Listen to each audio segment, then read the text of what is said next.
Welcome to Cinema Dive. My name is Nathan, and today we need to talk about Christian Slater. Lights, camera, action.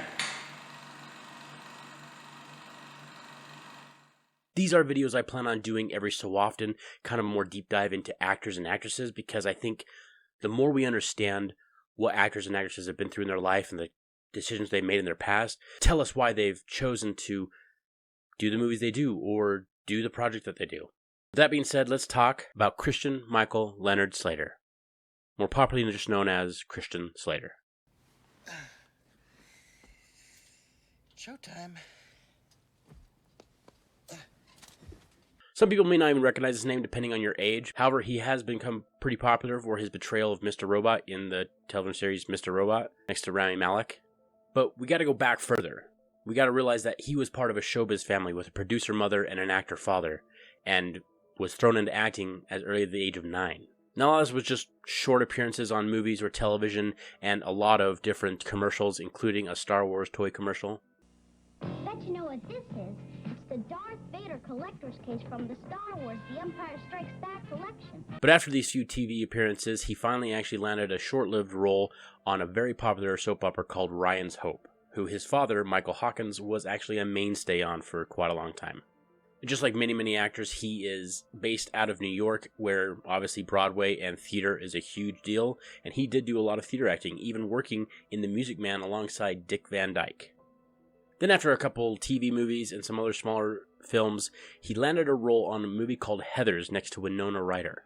Now, this wasn't his film debut, but this movie did put him on the map as far as actors that needed attention. Now, if you haven't seen Heathers, it is a great film. It is a dark comedy, and it's kind of a product of its time, but everyone loves Winona Ryder. We've been seeing her in Stranger Things, and I've loved her throughout most of her career, and this movie still holds up, I think, to this day. From that point on, it hit the 90s. Now, the 90s were a big explosion for him and getting him into box office hit films, even if those films today are not holding up standardly.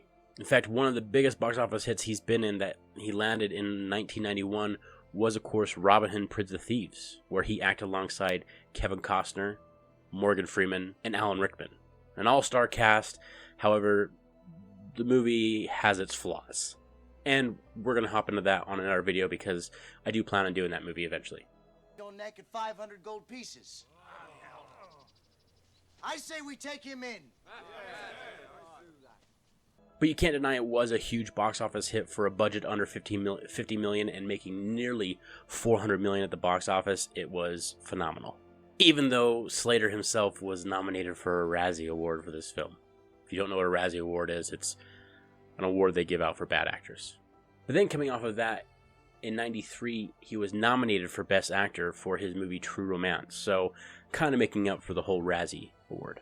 Now we start getting into the mid-90s and some of my favorite films of his so far. In 1994, he replaced the late River Phoenix, brother of Joaquin Phoenix if you're unaware, in the movie Interview with a Vampire. Phenomenal movie with a phenomenal cast like Brad Pitt and Tom Cruise. And Slater himself ended up taking the salary from this film and actually donating it to charities that River Phoenix was involved with during his life. Then in 1996 came out probably my favorite film that he's been in, which was Broken Arrow, where he acted alongside film legend John Travolta. And this movie is going to get covered soon because it is a staple of my childhood. I've watched it so many times and I never really get sick of the film. And I love seeing John Travolta play a bad guy. I love him as a villain. And besides the movie Face Off, I think this is probably one of his best portrayals as a villain. I say, goddamn, what a rush. Then moving on in 1998, he would be reunited with Morgan Freeman in a movie called Hard Rain, where he also acted alongside Randy Quaid and Minnie Driver. Once again, a phenomenal heist movie. Definitely has a little bit of a twist on it. I think nowadays this movie's probably been copied or remade at some point, but this definitely works as a great little treat for the weekend. Definitely go pick one of these 3 movies. I guarantee you'll have a fun time watching them. And honestly, Christian Slater is good in all of them. I think he's actually a very good actor. Fun fact for you, he was actually looking to get casted as the titular role of the Crow as Eric Draven, but as we all know, that role went to Brandon Lee, who tragically did die when a stunt using a firearm went terribly wrong. It's almost strange to think that that actually could have been Christian in that place. It was about the 2000s when things started to kind of not go Christian's way anymore. Prior to this, he had had his own run-ins with the law, from assaulting on an officer, allegedly assaulting an ex-girlfriend, and being a substance abuser with things like cocaine and heroin, and most of all alcohol. And in 2003, his wife at the time allegedly, and I repeat allegedly, because I don't want to get in trouble, apparently assaulted him in public by throwing a glass at him. This eventually led to their separation, which then led to their divorce. His problems with substance abuse would continue, and he would get arrested a couple more times from it, and in fact eventually got a sexual assault charge drawn up against him, which was eventually dropped due to lack of evidence. Now, some people at this point might just think, oh, you're just airing out his dirty laundry for views or to rag on him, and in reality what I'm trying to do is just paint a picture of who he is and how he's grown as a person, because this dictates, like I said before, how actors and actresses get involved in different movies, different projects, and basically evolve as a human being. Christian, as a young man, may have had problems with substance abuse and other things that he allegedly did. However, I think that seeing how he is now, seeing how he acts, and just is as a good human being, I think he's definitely grown past that and grown to a point where he's working to try and basically not necessarily right those wrongs, but definitely prove to himself and everyone around him that he is not the same person he used to be. In today's cancel culture world, it's easy to always just pick the past issues with somebody and just hold them down with it.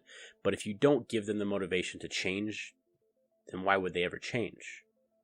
We have to be able to say, you know what, you may have done some things in the past, but obviously that's not who you are anymore, and move on past that. Now, obviously, if he was still doing these actions and still having these alleged things come up, that might change things. But for the time being, he seems that he's a reformed person.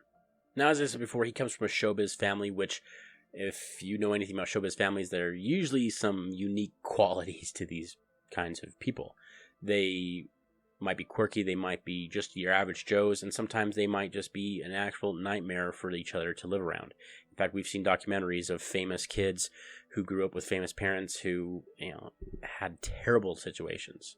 And to be honest, it seems like this might be one of those cases, because in 2016, Christian's father actually sued him for $20 million for defamation, basically saying that it was because Christian had come out about his father suffering from schizophrenia. Now, the lawsuit was dropped due to significant legal grounding. But that kind of tells you that maybe the father-son relationship that should be there isn't there, and that they probably don't speak to each other. And as you all know, dirty past and these kind of allegations can really affect the status of any Hollywood star. We've seen Hollywood stars that end up just doing B and C movies for the rest of their lives because they just can't break through the mainstay anymore because of who they were as a person. But then we see people like Robert Downey Jr., who had his legal problems with drugs and so on back in the past, who has triumphed over that and become one of the largest Hollywood stars in cinema history. And, I mean, the godfather of the Marvel Universe, can't beat that, right? There are ways of coming back from these kind of allegations. Now, obviously, through the later 2000s and the 2010s, obviously Christian was suffering from the fact that he had a checkered past, that he was now reduced to doing B and sometimes C movies where he himself was performing his heart out, but yet dealing with people who were kind of set in that role of, I'm in a B or C movie, I don't need to try that hard. And therefore the movies seem bad because, well, maybe the acting didn't hold up, or maybe the writing didn't hold up, but I still think Christian gave it his all.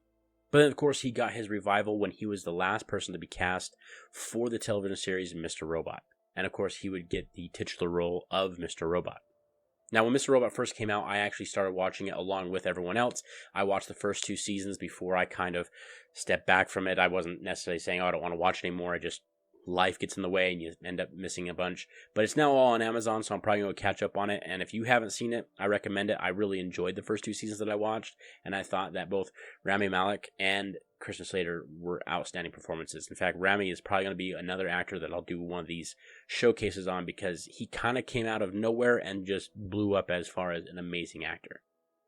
But that's not to be overshadowed by the fact that Christian was nominated for 3 separate Golden Globes for this show, and even won one in 2016 for Best Supporting Actor. Now, even though he had a troubled time in the 2000s, 2010s, getting work that was A tier or better, he was also doing a lot of voice work. In fact, if you go look at his body of work and all the voice acting he's done some amazing work in both Marvel universes, in video games, in a whole bunch of different avenues. But it appears that he's definitely started to make that comeback with being in Mr. Robot and now pushing forward on better projects, and people realizing that, hey, you know what, he is a high tier actor, we need him for our roles. As well, he's been working on a passion project for like the last 10 years after he read a book that he was really passionate about, and I'm looking forward to try and find out more about that.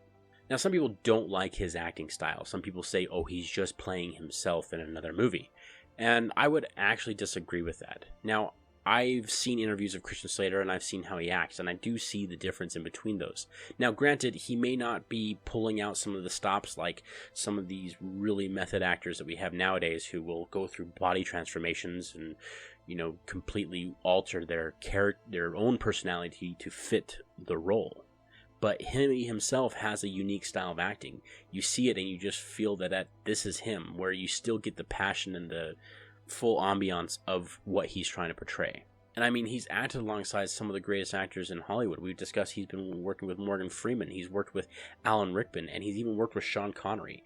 I mean, amazing actors who have had illustrious careers, and he was able to work alongside them. Now, talking about his actual acting style, he did admit that he is a huge fan of Jack Nicholson, thinking that he's one of the best actors there is, and has actually imitated him throughout most of his career. In fact, his character JD from Heathers was kind of based off of Jack Nicholson. And if you actually go watch some of the movies, you can kind of see the little bits of scenes where he's definitely taking on that trait. With JD and Heathers, it's a little more obvious, but even in the other movies that he's done where it's not that obvious, if you watch, there's certain key aspects that you can tell that you're like, yeah, he got that from Nicholson. He got that up. Now, like I said before, your age might define whether or not you know Christian Slater or what era of Christian Slater you're aware of. Some of you may only know him from Mr. Robot, and some of you may know him from all the movies that I've seen with him in them, even the not-so-great movies. And of course, some people will still judge him for the allegations against him. You know what? I can't change anyone's mind on that, and I understand that, you know, you might view that as an unforgivable kind of thing. But overall, like I said before, if someone's willing to make the change and go through decades of becoming a better person, that needs to be recognized too, and that needs to be understood that this is a growth of any human being. And if you look at any of us, I'm pretty sure most of us have done things in our past that we're not proud of or that maybe we shouldn't have done. And lucky for us, at least lucky for me, I was never a public figure like a Hollywood actor who was always under public scrutiny and always in the news. To sum up some of my final thoughts on Christian Slater is he the best actor in Hollywood? No. I mean, I think he would even agree with that he might be under a lot of the best, but I still think he holds up as one of the greats. A lot of his movies are timeless classics, and some of them are cult classics, and some of them still get critical acclaim to this day. And I mean, he's been through it all. He's been an actor in some of the high-tier, top box office hits of the movies, and he's been in some of the biggest flops or the smallest little indie projects that you can imagine. If you go look through his work, he's got everything from, you know, like I said, Robin Hood, Prince of Thieves, millions and millions of dollars to movies that you probably never heard of that went straight to DVD. People even still watch DVDs nowadays. But I think what shows his true character is his persistence to perfect his art, to keep going, to keep acting on Broadway, to keep acting in films, and taking the work where it's at. And if you do look at these films, like I said, that are not the greatest of films out there, where the co-actors may not give a crap and might be acting to a poor standard, he is never. He is always acting to the best of his ability that you can tell. And for that, I have to give him props. And like I said, he may have had a troubled past, but nowadays he seems like kind of a cool guy and somebody I would actually like to meet. And this is where I'll end this video. It's going to be a shorter one. Some actors and actresses might have longer videos based off of who they are, what they've done in life, and just their uniqueness. But for now, I don't want to go blathering on. There's a lot of movies of his that I'm going to cover on the channel, which will definitely expand a little bit on what I feel about Christian Slater and how he is as an actor. But for now, just leaving you with this little capstone on him and maybe help you better understand what he's been through and maybe expose you more to his body of work if you've never seen any of it or if you've only seen a small sliver of it. Like I said, the 3 movies that I recommended, Interview with a Vampire, Broken Arrow, and Hard Rain. I highly recommend you go watch these. Even if you only watch one or something like that, they're amazing movies. They're a lot of fun, especially Broken Arrow. It's just a fun action movie, and John Travolta in the prime of his career just being a villain, which is amazing. But that's it for now. Get down in the comments section, let me know what you think of Tristan Slater. Do you like some of his movies? Are you aware of any of this? Were you even aware of who he was before I made this video? Also in there, go ahead and let me know movies you would like to see dived into on this channel. I am definitely looking for suggestions, although I do have a very large list of movies that I have upcoming. And hit that like and hit that subscribe button. They really do help out channels like mine that are nice and small. It helps them build an algorithm that gets them out there to the people who do like this kind of content. And if you did enjoy watching this, it doesn't hurt to hit that little like button. But anyways, I really do appreciate anyone who's watching these videos, and I hope you all have a wonderful day. You'll be back.